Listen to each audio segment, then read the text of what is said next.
What? No, we'll take them. Yeah, thank you. Yeah, thank you for asking.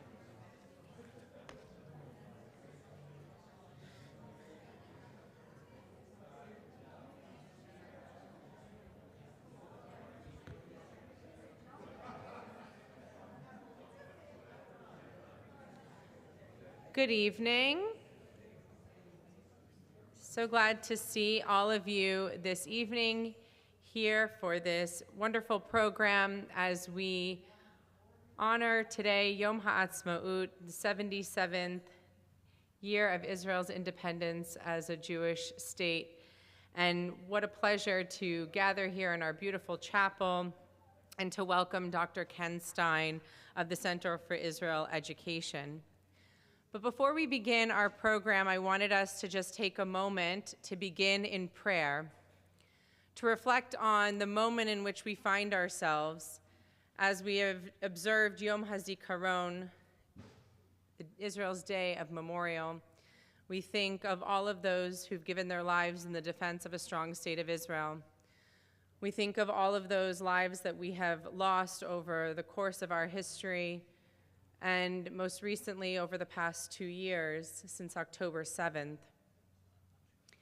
And in Israel, we mark this time with the sound of a siren, where the entire state, country comes to a pause for 2 minutes to stand in reflection, in honor, and to pay tribute to all of those lives who have so valiantly given and sacrificed so that we may have a strong state of Israel.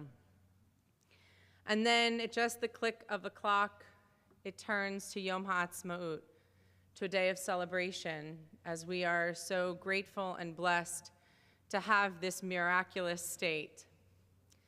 But on this Yom HaAtzmaut, we are also reflective in thinking about the 59 of our Israeli brothers and sisters who are still held captive. We think of all of those whose lives have been disrupted and in danger over the past few days of the raging fires in Jerusalem and around the country.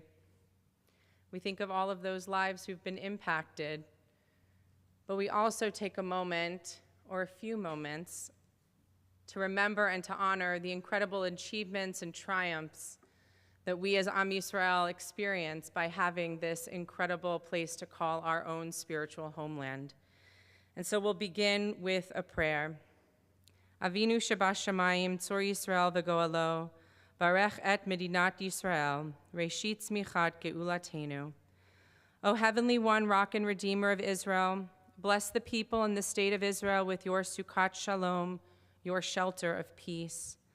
Strengthen the nation with the warmth of your love, and help its people find within themselves and from you the determination to persevere through these uncertain days. Strengthen the hands of those defending our holy land. Protect them from harm, seal them with courage, return them soon in safety and security to their worried and waiting families. We are grateful for all those who sacrificed to establish and defend our holy land, and we honor the memory of those who gave their lives so that Israel might live. May Israel continue to be a light unto the nations and fulfill its promise as a homeland where people can live in dignity and security. May the saplings of hope that were planted 77 years ago continue to grow strong roots in the sacred soil of our ancient homeland. As we observe this Yom HaAtzmaut, this day of independence, we give thanks for the miracle of Israel and her resilient spirit. Through decades of challenge and triumph, may harmony and wholeness descend upon the land of Israel, the whole house of Israel, and good people everywhere, as we say together, Amen. We rise for Hatikva.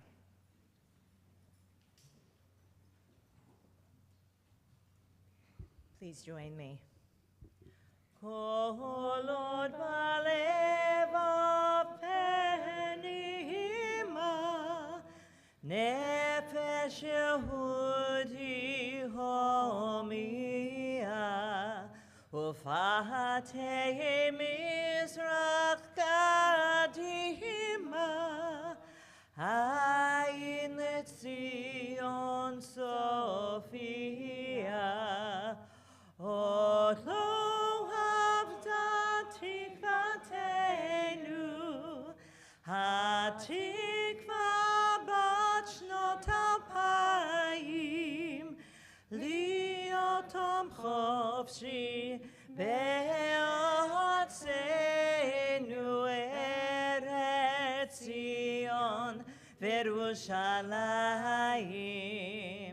להיות עם חופשי בארצנו ארץ ציון וירושלים.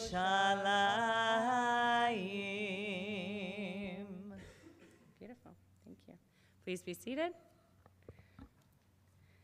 Tonight, we are looking back to look forward with Dr. Ken Stein. He is the Emory University Emeritus Professor of Contemporary Middle Eastern History, Political Science, and Israel Studies. He was the first director of the Carter Center from 1983 to 1986 and founded and directed at Emory the first permanent institute for the study of modern Israel in the United States. And he remains the founding president of the Center for Israel Education, which started in 2008. And if you haven't gone on the website of the Center for Israel Education, I really, truly encourage you to do so. It is an incredible, incredible resource. If you are looking for something about Israel, you will find it there. It is truly remarkable, and I encourage you to go ahead and look through it. There are 2.4 million users visited the site in 2024 alone, so you can be the 2.41 if you do so. I want to thank FOMA, Friends of the Music and the Arts here at Temple Beth El, for their generous support of tonight's program, and please join me in welcoming Dr. Ken Stein.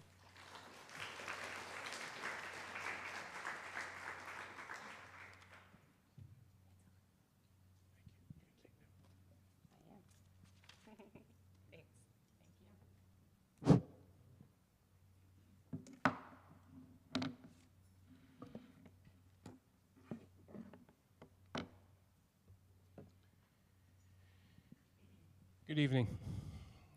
Welcome to the celebration of Israel's 77th anniversary, founded May 15th, 1948. Of course, this is the Hebrew date today. I want to thank everyone at the synagogue, at the congregation, for being so very gracious with their hospitality, with their time, and the arrangements made for this evening, and the rabbinic staff, and some recently met friends, along with, here in the audience tonight, half a dozen former students who they've succeeded in life despite me. And I welcome them here tonight, and I hope it reminds you a little bit of the fun we had learning together over the years. I will spend the evening, the next 35 or 40 minutes, on several different topics. I don't claim that I'll be able to touch on all aspects of issues and questions which you may have. Inevitably, you give a presentation like this in 40 minutes and someone asks a question, the first thing they say is, but you didn't talk about. Well, it's very difficult to talk about not only 77 years, let alone the last 18, 19 months of this war, nor to go back 2,000 years. So there'll be many things that won't be spoken about, not because I'm running away from a controversial topic, but it's just the nature of the time constraints. When I taught a course in Middle Eastern history at Emory and the modern Arab world from 1914 to the present, it was done in 26 one-hour lectures, and that was 100 years. The same thing could be said for a course on modern Israel or the conflict. Israel at 77, at the end of the evening, I will pass out to you reflections of what I see where Israel has completed tasks and what parts of Israel remain unfinished. 77 years in perspective would put the United States in 1853. And still the United States had not gone through this incredibly destructive civil war. Women had not yet achieved the right to vote. The United States had not yet seen fit to fulfill the obligation under the Declaration of Independence that said all men are created equal, and then in parenthesis, you could have read, except blacks and women. So when you look in perspective, you realize that the United States had a long distance to go. And here we are 175 years after that. Let's see, 1853, 1953, that's 100, yeah, that's about 170 years. And we're not exactly quite sure what the relationship is between religion and state. We're not quite sure what the relationships are between the executive branch and the other branches of government. And they seem to be changing every 2-4 years, and yet we live under a constitution. Maybe that's what democracy is. It's constantly changing, constantly dynamic, and consistently unexpected. Israel's Declaration of Independence was articulated in May 14th, 1948. David Ben-Gurion stood in a house in Tel Aviv, and he declared the independence of the state, knowing full well that that very evening, the Egyptian Air Force, however you want to define Air Force, would be attacking Tel Aviv. The Israeli self-defense forces, the Haganah, the Irgun, the Stern Gang had been reasonably well prepared, but they certainly were not in the same number as those in the surrounding Arab states. Ben-Gurion did something rather dramatic. About 3 o'clock in the afternoon, an hour before he declared the state, he turned to his administrative assistant and he asked her to go across the street and get a safe deposit box.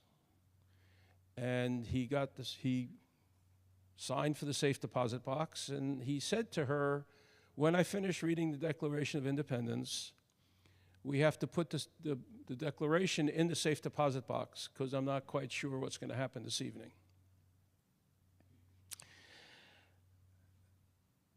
Israel has gone through 5 wars,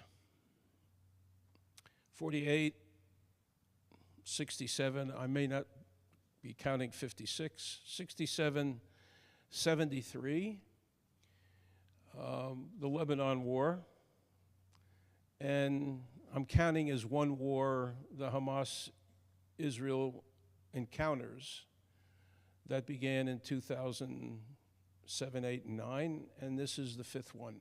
So this is the 5th act of that engagement. Now, if you give me a second, I'm going to locate some notes in my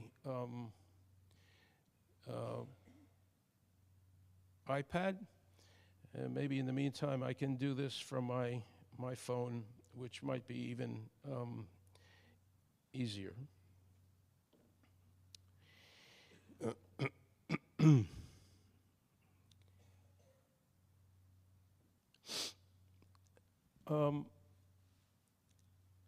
What do we learn about this war?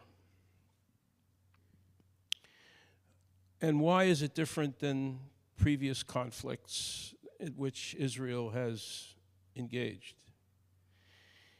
First, it's the longest war in Israeli history. That was surpassed in July of 2024. The war with Hamas is a multi-year war. And one could argue that it's an outbreak of a longer war that Hamas has had with Israel since it was formed in 1988. But I would also suggest to you that as part of this first is that Hamas's attack on Israel was part of a much broader effort on the part of those in the Palestinian Arab community and those Muslim Arabs and Muslims in the Middle East who seek to undermine Israel's right to self-determination, to exist as a state. The PLO was formed in 1964, and it said armed struggle would be a means that it would use in order to liberate Palestine. Armed struggle was never dropped from the thought or the process or the activity of a significant element within the Palestine Liberation Organization, and that includes those who signed the Oslo Accords in 1993 on the White House lawn, where Arafat shook hands with Yitzhak Rabin. I will say at this juncture, because I'll come back to it, is that that event pushed many throughout the world into the belief that the beginning of the end of the Arab-Israeli conflict was at hand. And then there was great disappointment at Rabin's assassination, but the ultimate reality was that Arafat was not fully convinced that he was only going to receive a portion of the West Bank or a portion of territories taken by Israel in '67 so he could control the area, some area of Palestine. But Arafat went so far as to say later in 1996, just 3 years later, that our ultimate goal still remains the liberation of all Palestine. Not sure how many people were paying attention to what Arafat was saying, but was clear, this was 96, this was 8 years after Hamas had written its charter that had said unequivocally that the state of Israel should disappear, the Jews shouldn't constitute a nation, there was no room for a Jewish state west of the Jordan River. But the euphoria of Oslo cast many into this worldview of, oh yeah, now there's going to be a two-state solution. It's going to happen just like it happened between Sadat and Begin. Well, it didn't work that way. So that the expectations held by many people about what they wanted was not going to be fulfilled because of what didn't happen. We didn't get a two-state solution. And it wasn't just because Rabin was assassinated. And it wasn't just because the Israeli political system drifted to the right and people didn't want to necessarily compromise about the West Bank, Judea and Samaria. It had to do with an element within the Palestinian Arab view that said Israel must go away. And that view was promoted in a most vigorous, if I might say, most heinous fashion on October 7th. I don't have to go over the number of people who were killed or the number of the heinous crimes that were created or hostages that were taken.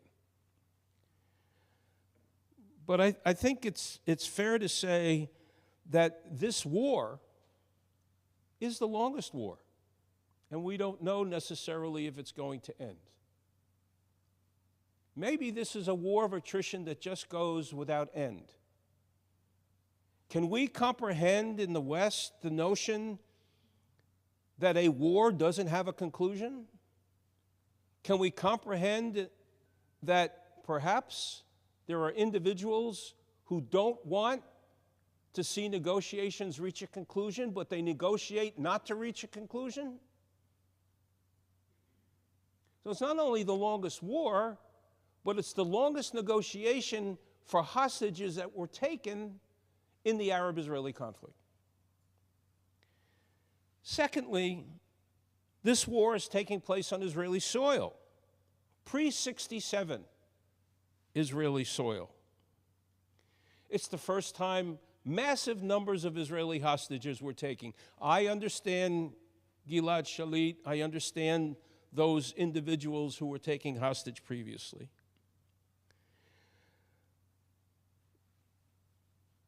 Israel refused, as a people, to give up their place that they had founded 77 years ago, or put differently, that they had reestablished 77 years ago. It wasn't 77 years ago, it was 75 years ago then, but let's not quibble over 2 years. This was a war where we had thought that the 48 borders were set. Hamas decided to reopen the 1948 file and say exactly, you don't belong here at all. Period. Now, this is not what Ken Stein thinks. This is what I read of what Hamas writes. There's nothing that I'm saying to you here tonight is a personal opinion unless I specifically say it's a personal opinion. Israelis came to the conclusion, as a result of this attack,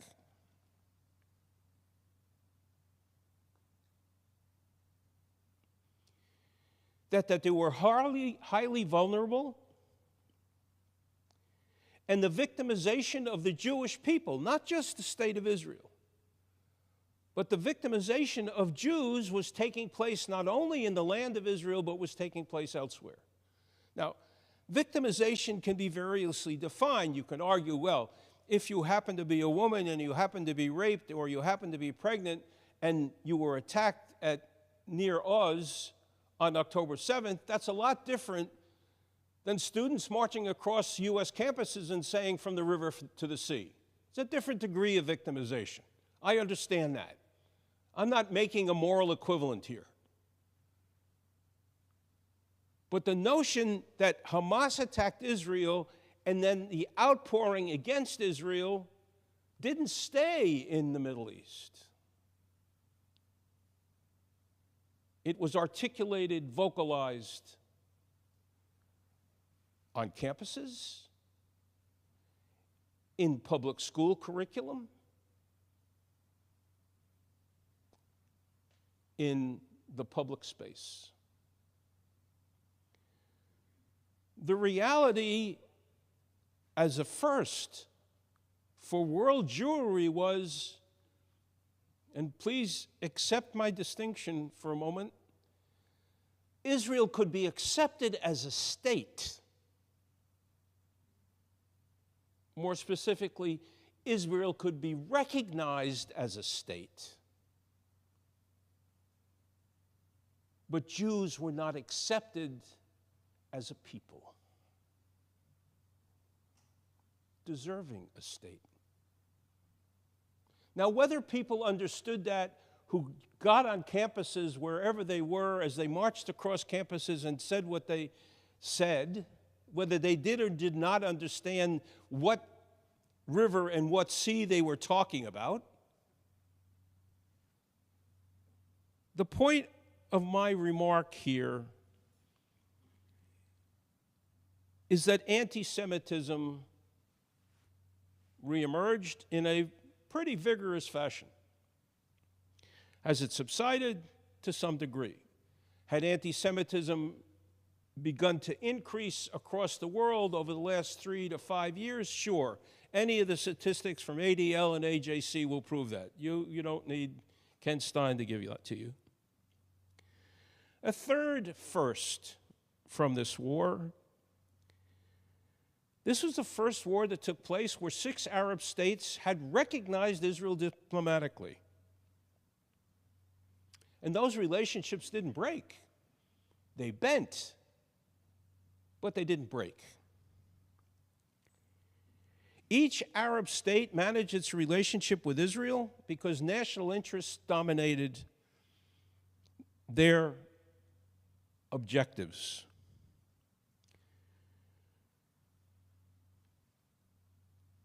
There's no question, as another first, Israelis were caught surprised. The vaunted Israeli defense, its ability to understand the intention of its adversaries, proved to be highly inadequate. And that may be a polite way of putting it.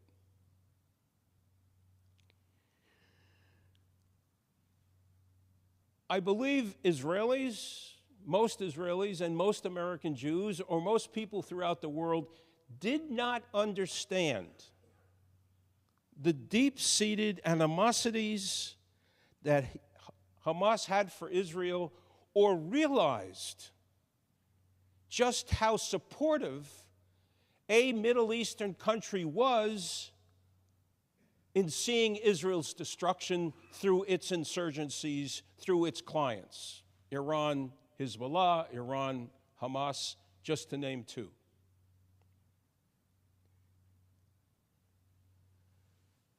Sheikh Ahmed Yassin, the Hamas founder and one of the most revered of all past leaders of Hamas, said in 2002, "We declare very clearly that Palestine from El Naqoura to Rafah, way up in the north to the Jordan to the Mediterranean, is the land of Palestine." Well, what is this as a wake-up call? Maybe it means precisely, let's listen to what adversaries say about us or say about the state of Israel, and don't ignore it because we are in a dream that 1993 and the Oslo Accords will result in a final conclusion of the Arab-Israel conflict. There's a mindset that said, we are superior to their ability to attack us. It was a similar mindset that was held 50 years earlier, prior to the outbreak of the October 1973 war. A sense of confidence, maybe a sense of overconfidence, maybe a sense of arrogance, but certainly not a sense of reality. And being able to take even intelligence information which had been collected about the possibility or the strong possibility or the high probability of your enemy's intention and not pass that information successfully to the decision makers, or what if it was passed successfully to the decision makers, then they did not necessarily take it seriously because they didn't want to take it seriously, for whatever reason. What is quite clear is that Hamas is not interested in ending this war. It's interested in shaping tomorrow. Hamas successfully has used Israel's values to punish, torture, and traumatize Israelis. The value of every person. How many times have we said, and I'm not saying we shouldn't, but how many times have we said over these last 18 months, there are X number of hostages that are alive, X number of hostages that may have died. When are all the hostages coming home? Hamas has made Israel a hostage to the hostage crisis. I'm not saying that with great joy.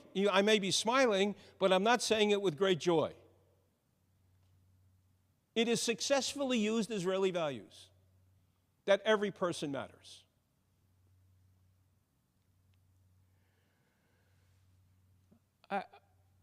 I'm not certain that Hamas thought they could be as successful as they actually were. But it's part of a multi-pronged strategy to use all of its assets to undo the state of Israel and to never relent. Hamas's goal is to extend the game. Have the clock stop at 1 minute to midnight in the final quarter, and then turn the clock back. Trying to achieve psychological, moral, spiritual impact upon the state of Israel and upon the Jewish people. Significantly, that Israel's response was extraordinary. Though divided, as it was, for many domestic reasons, about politics and policies of the moment, about its political leadership, Israelis displayed a measure of perseverance and resilience. They are not going anywhere. They demonstrated their sacrifice for one another. The international community showed up for more than 18 months. Israel's civil society bonded with the broad values of Israeliness. Israel's survival as a sovereign state was sustained.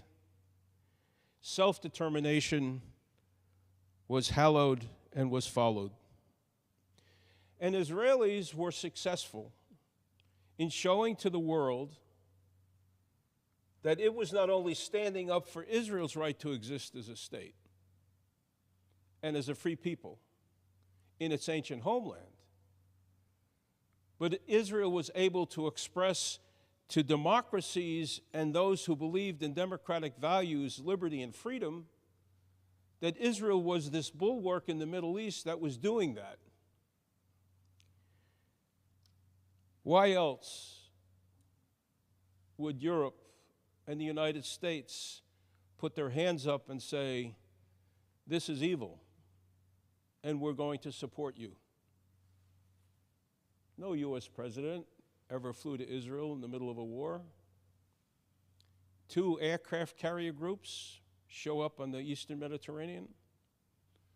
A nuclear submarine doesn't submerge when it goes through the Suez Canal, but it's very evident by going through the canal on the surface.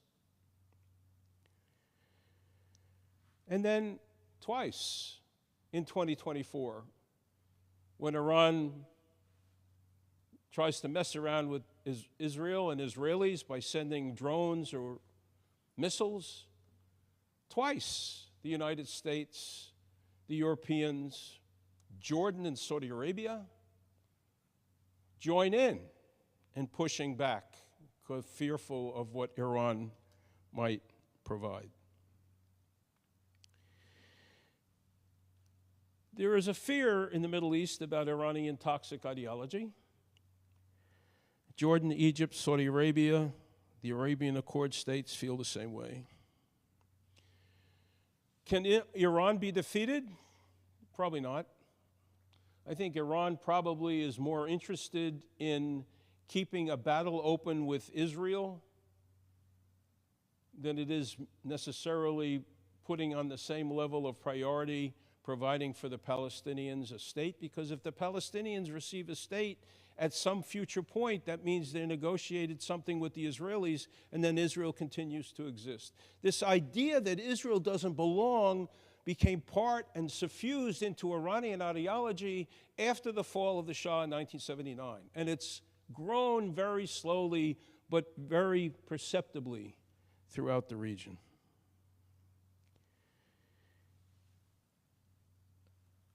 There were the unintended consequences that were firsts. Did anyone expect that the leadership of Hezbollah would be decimated? Did anyone expect that the decimation of the Hezbollah leadership would lead to the fall of the Syrian regime after 54 years? one of the pleasures I had, or one of the joys I had, or one of the learning experiences I had while working at the Carter Center in the 80s was visiting the Middle East on several occasions with the former president. And we inevitably would show up in Damascus, and we'd inevitably end up with 4-hour meetings with Hafiz al-Assad, a man who, like us, we would be consuming lemonade, but we would have to run to the bathroom, and he never did. I don't understand how he did it. I have no clue. And I asked a couple of people who were there, I said, that's just who he is. And I remember Assad's definition of time.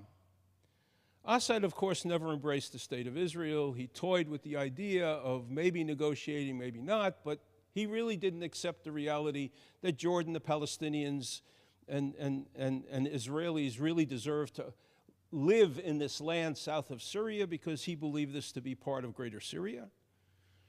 And actually, in one of the conversations he had with President Carter, he said to the president, and I'm paraphrasing, he said, Mr. President, you in the United States live according to a clock. We live according to a calendar. A very telling statement. And we're standing in front of a painting of a battle that takes place during the Crusades. It's the Battle of Hittin in the middle of the 1100s. And it's on the wall in his office. And I'm standing next to Carter, and Assad is standing there along with the interpreter. And Assad points to it, describes it in Arabic, and I'm whispering in Carter's ear, this is the Battle of Hittin, took place near Jerusalem. This is where the Crusaders defeated the Christians. So Carter nods. And this is how the relationship had evolved, that, I was sort of like a semi-encyclopedia, before talks, after talks, in meetings, whatever it was. Not saying I knew everything, but I knew probably a lot more than he did about the Middle East and its history. And finally, Assad says to the president, this is the Battle of Hittin, and Carter interrupts, and he says, yes, it's the Battle of Hittin, where the Arabs, where he says the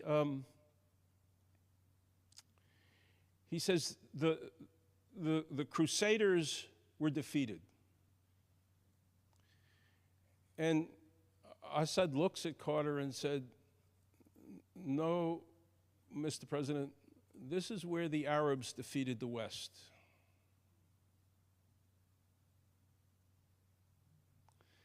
In other words, his view of Syria was an Arab center facing the West. It's the same view that's held by the Iranian regime. It's a similar view that's held by Hamas. And Israel is a Western implant that needs to be removed.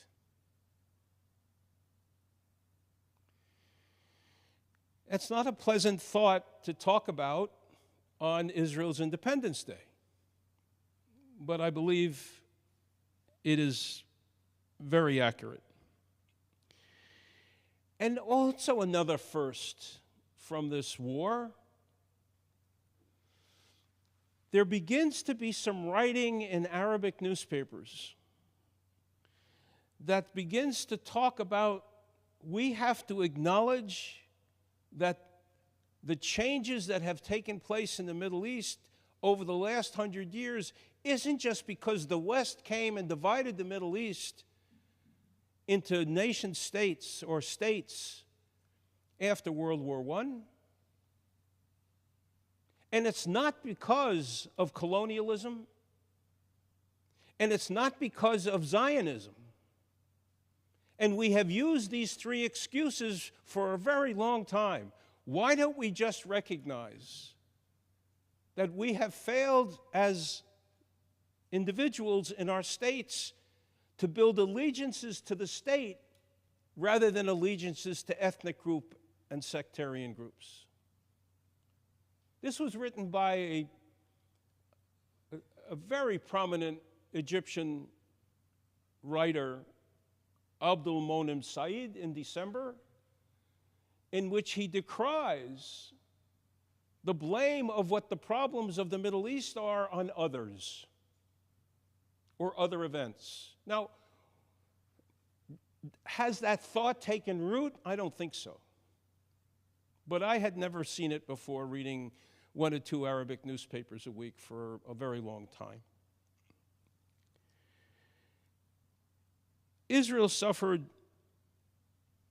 an enormous setback in terms of how it was accepted in the media by some elements of the international community that criticized Israel's behavior during the war. And I'm not going to go into how many people were killed and what the situation is in Gaza today, or what could it have been, or what tomorrow will look like. I can't do that, and I try not to do it as a historian. We can speculate, and we'll all be wrong. I only know what happened the day before yesterday, and I know that there was probably a context and perspective for what did happen. Now, let me move from the firsts to understand maybe where this event will be seen in Israeli and Jewish history. We have just celebrated a couple of Jewish holidays in a row, or holidays that are linked to Israel. Yom HaShoah, Yom HaZikaron, Yom HaAtzmaut. How should we remember October 7? Should we remember it as a day in which, in 2 years or 5 years, we're going to get together as communities in a large gathering and light yahrzeit candles? Yes, we probably will. Will we learn something else from that? Will we learn and accept the reality that Israel as a state has not yet fully been embraced, nor Jews necessarily fully accepted?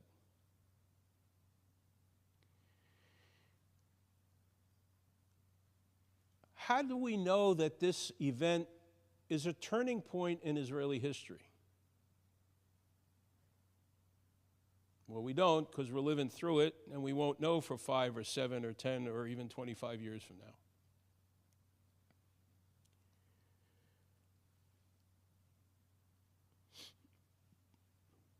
When Anwar Sadat went to Jerusalem in 1977, he made a right-hand turn. When the Shah fell in 1979, Iran made a right-hand turn. When Israel was created in 1948, the Jewish people made a right-hand turn. When Archduke Ferdinand was assassinated in 1914, Europe made a right-hand turn. We didn't know what the outcomes were, but these were definitively right-hand turns. They could have been left-hand turns. It's not a political statement by choosing right, please. What should we learn from it? Should we learn to know more about our own history? Should we know more about people who don't like us? Should we take a moment and to assume that assimilation will all make it better?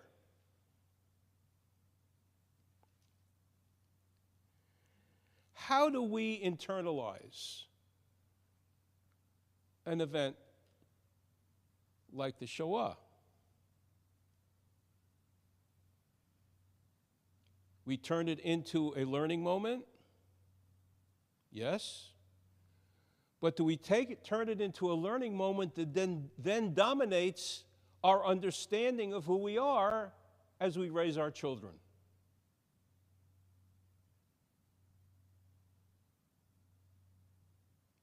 Not saying that the Holocaust wasn't important in Jewish history or it needs to be remembered because there were 6 million who died, or we need to have all of these Holocaust studies chairs and all of these Holocaust studies museums. Maybe we should know a little bit more about our American Jewish history and our European Jewish history and our Israeli history. Maybe we should learn a little bit more about why Israeli Jews are like us and why Israeli Jews and American Jews differ on many points. While we may be one big minyan, we are several or multiple tribes under that minyan.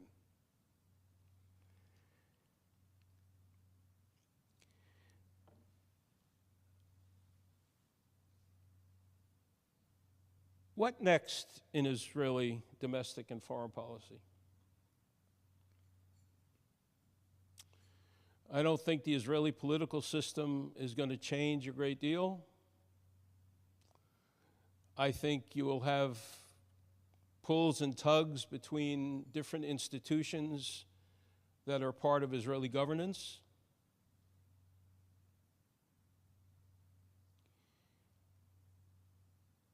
And I think Israelis themselves are committed to staying the course, of remaining Israelis and not going away.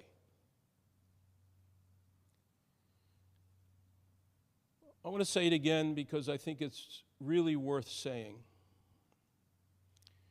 There is an element within the Palestinian Arab national movement and amongst Muslim Arabs that says that Israel is artificial, that it's fake, that its people are here temporarily, and that if you make life difficult enough for Jews who live in the state of Israel, they will go away. And I think Israelis demonstrated in the last 18 months that's just not the case. And I think Jews throughout the world demonstrated, and non-Jews throughout the world, who went to work and volunteer, that that's not the case. If there's a lesson to be learned from this moment, it's don't underestimate the people that don't like you. Know exactly what they're saying and what they mean, and internalize it into your decision making. That doesn't say you're bound to a philosophy that said you can't trust the other. But I would be a lot more suspect than perhaps we've been in the past. That is a lesson which needs to be internalized. And it needs to be internalized here in the United States, all over the diaspora, and I would argue in Israel too. With that, Rabbi, would you assist me?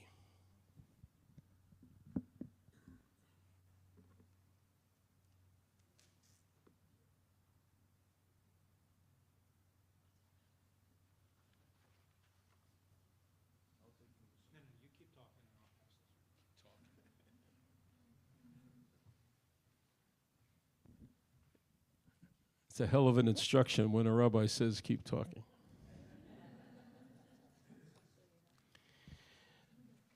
I just need one for myself. Sir? Thank you. You can give it to me in song. So just, if you would, just keep your eyes set on the front of the sheet. For those who are online and can't see it, this is the front page. There are two photographs, and as you look at it, on the right side is a picture of March 1939, and on the left side is a photograph First one's a photograph 2. The second one's a photograph of September 78. And then there are 3 maps on the bottom of what Palestine looked like in the 1860s, what it looked like at the end of the 48 war, and what it looked like at the end of the 67 war. Now, the reason I use these photographs is that the photographs represent, better than anything else, a pictorial representation of Jews without self-determination, the 1939 Zionist Congress, Ben-Gurion, Weizmann, and Kaplan, in the classic cosmic oy vey look. And then the gentlemen on the right are debating should they or should they not accept the Camp David Accords 40 years later. Simcha Ehrlich, left-hand front row, Menachem Begin, Ezra Weizmann, the man with the balding spot is Yigal Yadin. The second row, Yigal Alon, Shimon Peres, Yigal Alon, and Abba Eban. Now, those represent the whole idea of what is Israel. We sang it earlier today in Lihiot Am Chofshi Ba'artzenu, to be a free people in our land. And these 2 photographs, I think, do that well. They tell the story of Jews without self-determination and Jews with. And now, with your permission, I'd ask you to turn over to the other side.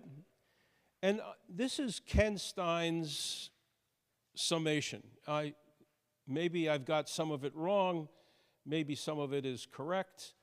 I think most of it is. But this is what I think Israel has accomplished in its 77 years. It reestablished Jewish sovereignty. It generated a new sense of peoplehood. It expanded the content of the Arab-Israeli conflict after 67 to include not only war, but to include negotiations as well. It received recognition by 6 Arab states. It has altered Israeli politics, blended religious Zionism with secular Zionism. It's changed the relationship with Israeli Jewry, and I would argue to the better, over 77 years. It grew Israel's relationship with major powers, especially the United States. It absorbed millions of immigrants. It reconstituted and expanded Hebrew, art, literature, language, developed a sense of pride and power amongst diaspora Jews, magnetized world Jewry to be proud of Israeli existence as a place in parallel or as an alternative to Jewish religious practice. Now, someone who believes in Jewish religion may say that's not such a good thing, that Israel has become a religion, replacing maybe davening or kashrut or life cycle events. It certainly has engaged world Jewry and non-Jews to support, sustain, promote, and even criticize. It continues to preserve self-determination, maintain the Jewish majority, protect its national security, economic strength, create an environment ripe for development and innovation, established itself as a world leader in technology, medicine, etc., evolved a political system based on ideological and personal characteristics. Now, you can say that's good or bad, but that's what happened. So what has not been completed? Remember, I'm thinking again, the United States in 1853. It hasn't been able to ingather all the Jews worldwide. Israel has not been able to decide on its final borders, assuming it could do so by itself. It hasn't finalized relations with its Arab and Middle Eastern neighbors. It hasn't decided what its relationship is with its Palestinians next door. It hasn't been able to resolve major sociological and societal differences about religion and state, doesn't know whether to make Judea and Samaria part of the state, has not really normalized the Jewish condition worldwide, assuming that the normalization of the Jewish people would be like Pennsylvania dealing with West Virginia. I was going to use the example of Canada and the United States, but that would have been for a lecture before the last presidential election. It has not been able to retard anti-Zionism or anti-Semitism.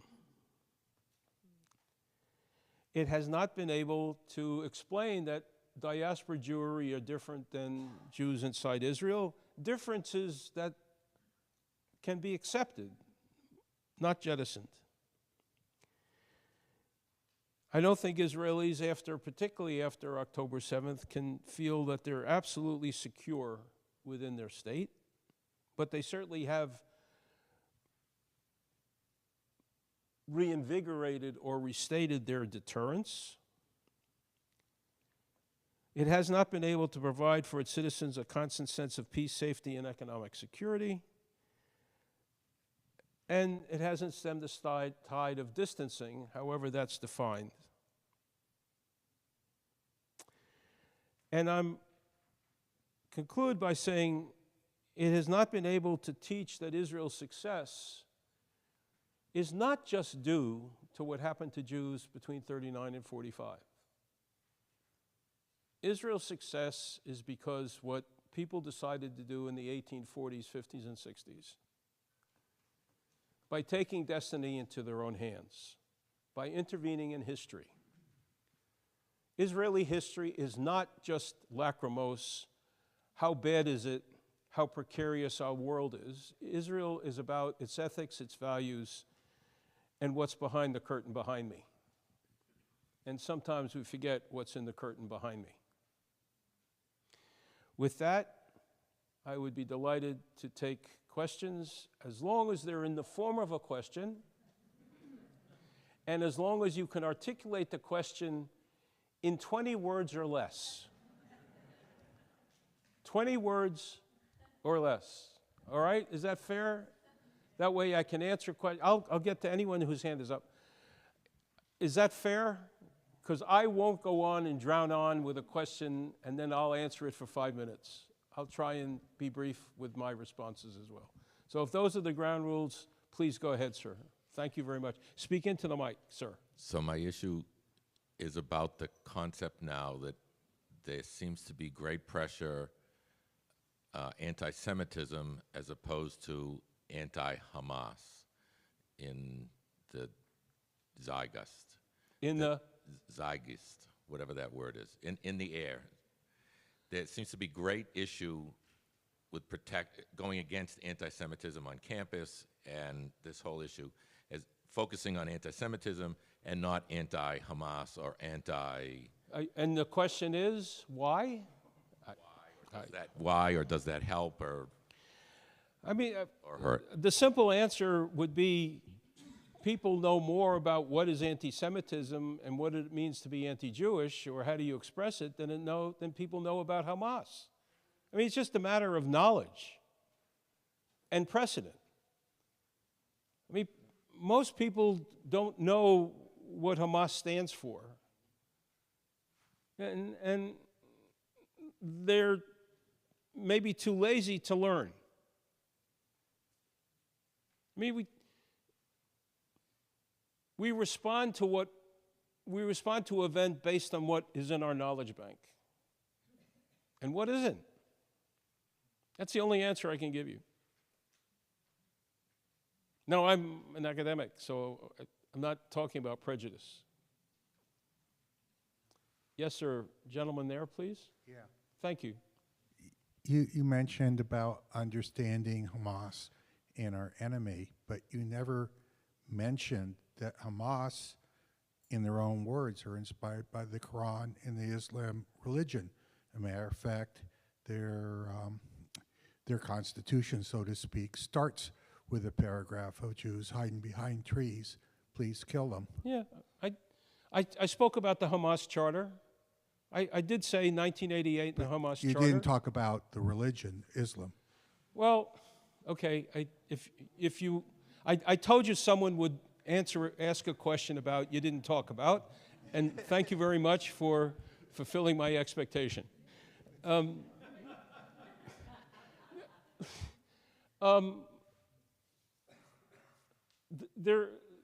There are phrases in the Quran that are highly condemnatory or angrily stated against Jews.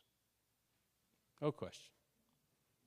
But then again, not every Muslim articulates every day what's in the Quran, just like we don't articulate every day what are in the 5 books of Moses. Yes, there is a strain that is evident, no question.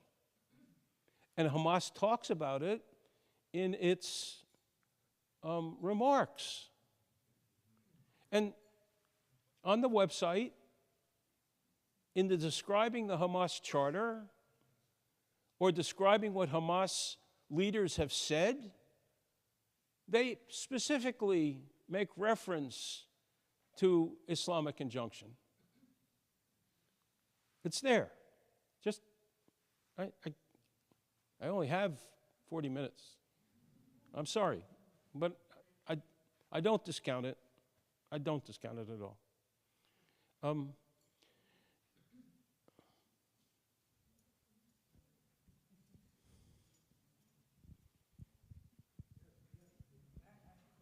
Hang on, this gentleman is right here. I'll get to you. I'm not.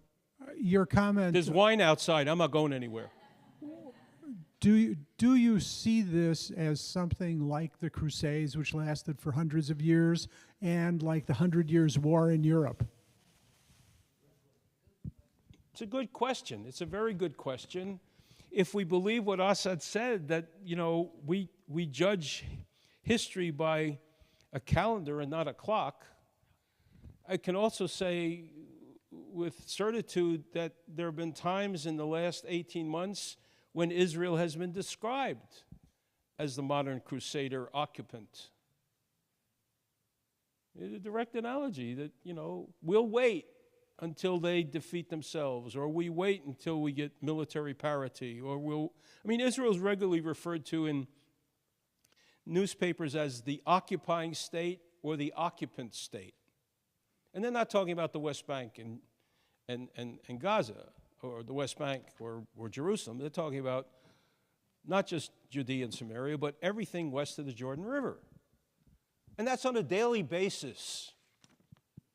It doesn't happen just once every 3 weeks. It happens every day in major newspapers. Now, do major newspapers necessarily reflect an attitude of 3 or 4 or 500 million Muslim Arabs? No. But it's a strain of thought that has grabbed hold. And it hasn't dissipated. In fact, has increased since October 7th. That is of great concern.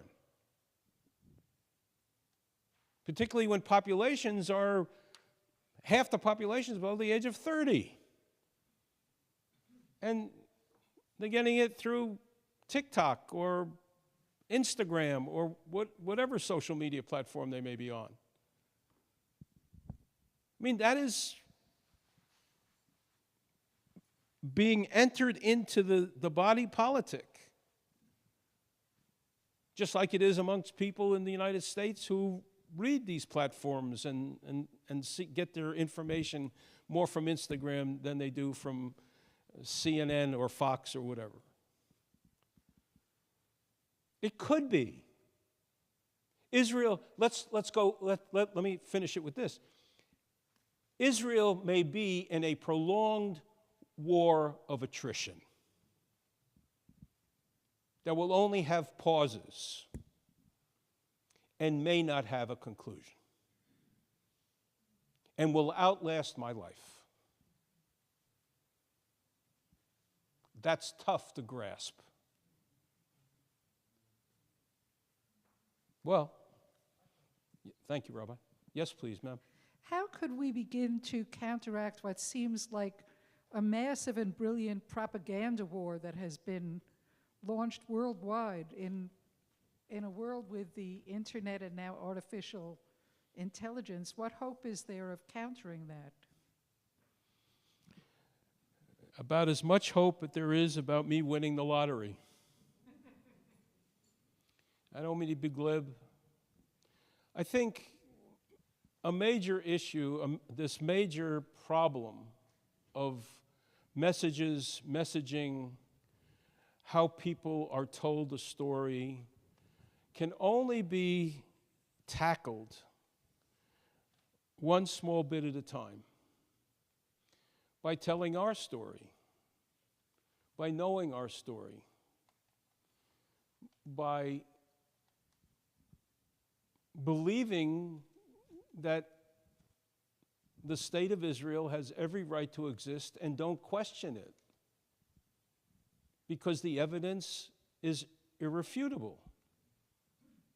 That what happened up until 48, a lot of what occurred not because of what Jews or Zionists did, it's what Arabs didn't do or the bad decisions that they did make.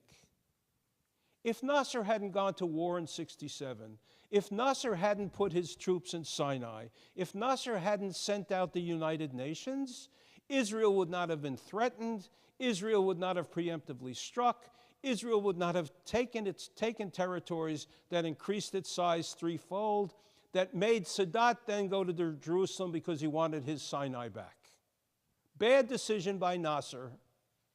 Conclusion is Israel gets a treaty with Egypt. Now, I just gave you two sentences that overtook a book that took me 14 years to write, which means I could have said it in two sentences and it wouldn't have cost you $39.99. No, I think the answer is you, your peers, people in Jewish institutions can't just fight anti-Semitism, which needs to be done, can't just teach the Holocaust. We have to teach that there's relevance for our story because it's legitimate, and we don't have to run away from it. And we have to tell our story from Sinai to the present, not from the 67 war to the present. You know, that's how I teach history, by putting everything in context. And not be ashamed of the story, but be prideful for it. And yes, were mistakes made? Absolutely mistakes were made. And they continue to be made. But that's the human condition. I don't think there's a massive response that can be, dreamed up tonight and tomorrow morning it's out there, and by tomorrow night at 6 o'clock, it's like having one of those pills you get during the evening news, within 3 days you're better.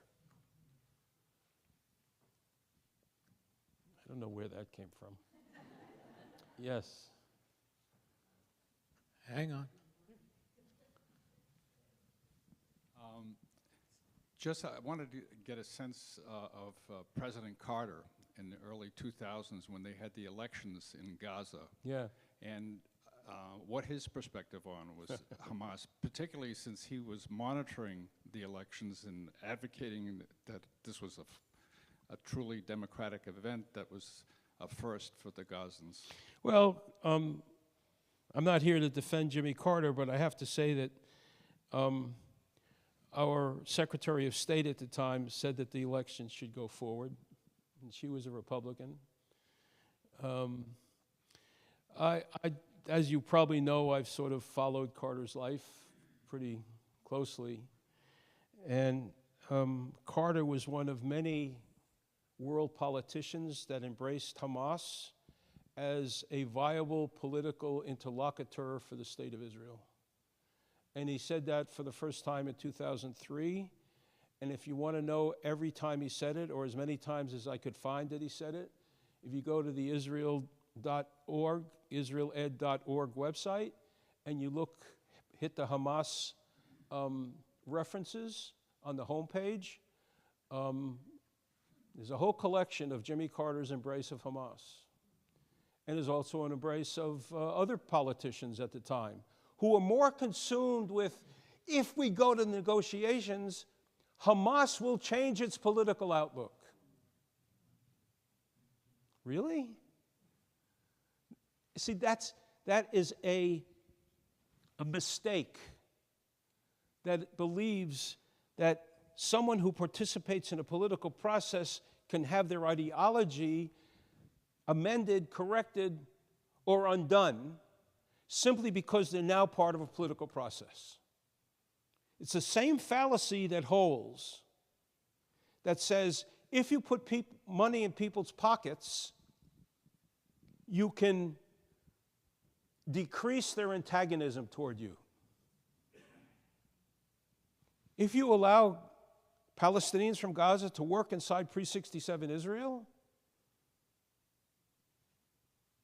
and you put enough money in their pocket, their ideology can be their antagonism toward the state of Israel can be decreased.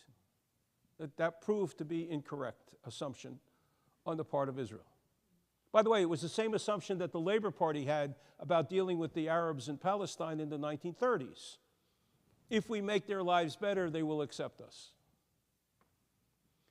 When a person is committed to a belief and they're hardcore in that belief, they will not give it up.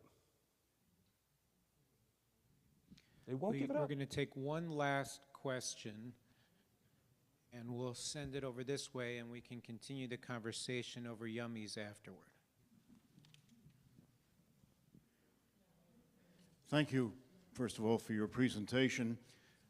My question is, recently there were reports that Netanyahu was ready to bomb Iran's nuclear facilities.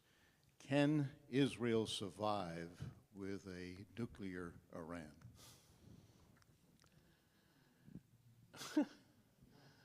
Softball. Wow.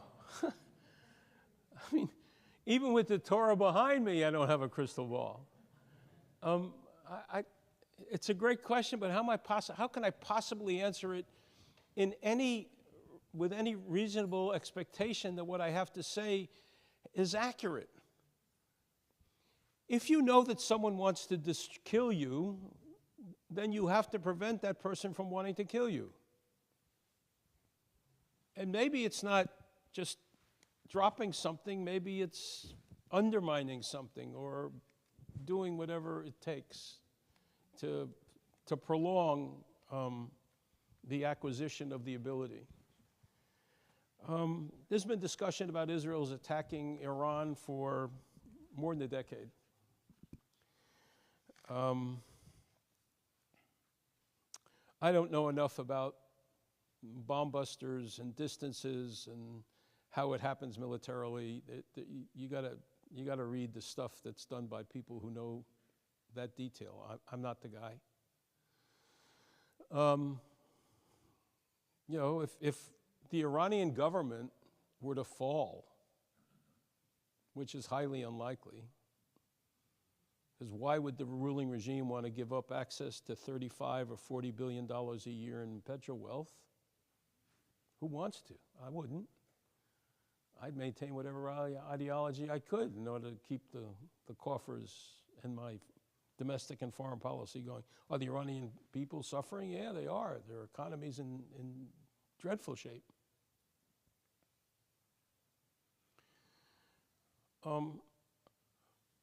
Israel is a country that was established by wits and intelligence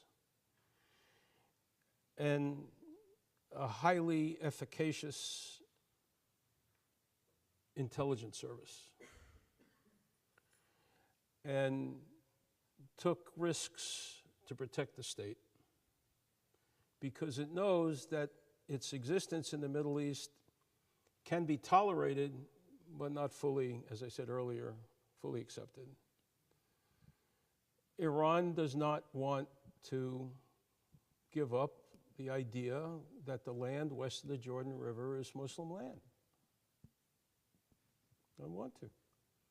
and it has money in order to keep people committed to that view. Not to say that there aren't people who are committed to the view without the money, but that they are.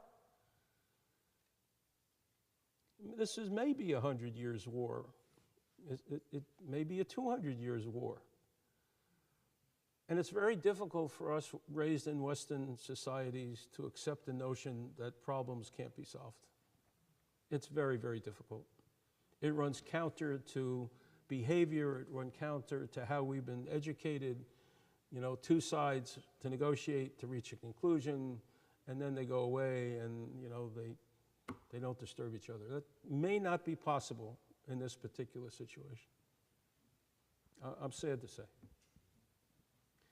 With that, let me wish you all a happy Independence Day, and if I may, I think we all should be focused on 2048 when Israel will be 100. That's what our focus should be.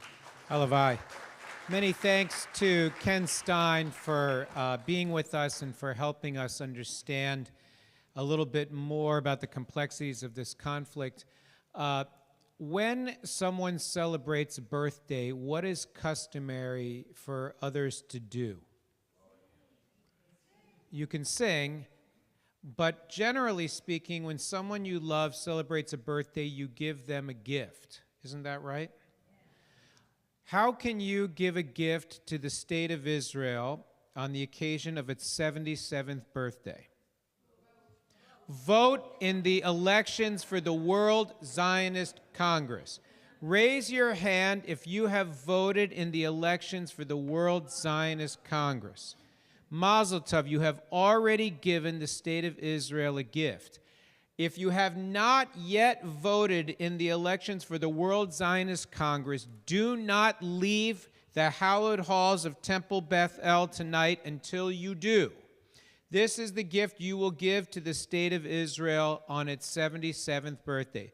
Susan Stallone, our Director of Social Justice, is here, along with Heather Ares, who can help you if you have questions about how to register. You can register just outside at the table with all the information about how to register. It's $5 in 5 minutes. Why is it so important to vote in these elections and to support Slate 3, the reform movement? Just yesterday, in the state of Israel, during the most solemn celebration that you have in the entire Israeli calendar, on Yom HaZikaron, the Reform Synagogue in Ra'anana was attacked by ultra-Orthodox and hard-right Zionist supporters that not only interrupted their commemoration of Yom HaZikaron, but they threw rocks at the synagogue building and attacked people who were being escorted out of the synagogue, including the leader of the Israel Religious Action Center, Orly, she's my friend, and broke the window of her car. She had to go to the hospital and is now in a sling and has stitches. If you don't want that to be the regular way things go in the state of Israel, and you want to push back on ideologies like that, it's simple. 5 minutes and $5 in this election will help empower the reform movement to make sure that our values as Reformed Jews are safe and secure in the state of Israel. Please, please, please, if you don't do anything in the month of May that is worthwhile, do this one thing. And that's how you will show your love and support for the state of Israel on its 77th birthday. And with that, Ken will be available for more schmoozing. There is wine. Thanks again to the Friends of Music and Arts, and have a wonderful evening. I'm Yisrael Chai.